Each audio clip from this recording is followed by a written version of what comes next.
जेतली जी बोले बाबा तो बड़ा हठी है। मैंने सोचा था बाबा जी एक बार कहेंगे, 2 बार कहेंगे, 3 बार कहेंगे, तो इन्होंने तो हठ प्रयोग कर लिया।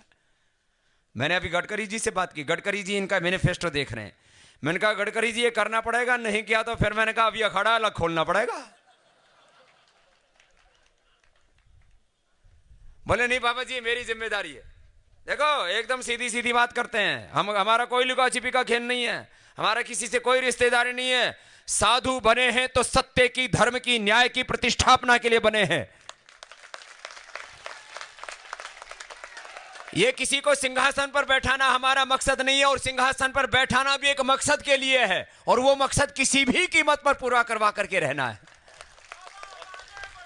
तो ये जो काम है ये साधारण काम नहीं है। मैं आपको इसलिए बोल रहा हूं, एक छोटा सा नीतिगत परिवर्तन। मैंने हिंदुस्तान के सारे अर्थशास्त्रियों को बैठाया। अब पीछे आपने देखा 2000 से ज्यादा सीए बैठे हुए थे, देश के टॉप सीए, और उसमें सारे इकोनॉमिस्ट, देश के जो विचारधारा से लोग कहते हैं ये राइटिस्ट है, ये लेफ्टिस्ट है, यहां ये वाला है, वो वाला है।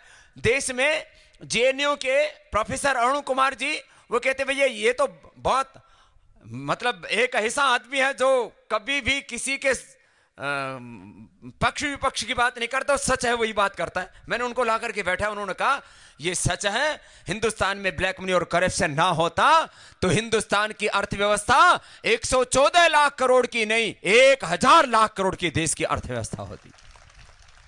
चीन से हम 2 गुना ज्यादा, अमेरिका से 1.5 गुना ज्यादा पावरफुल होते। ये मैं नहीं कह रहा था, प्रोफेसर अरुण कुमार जी से मैंने कहा यहां आकर के बोलो आप। बोला उन्होंने।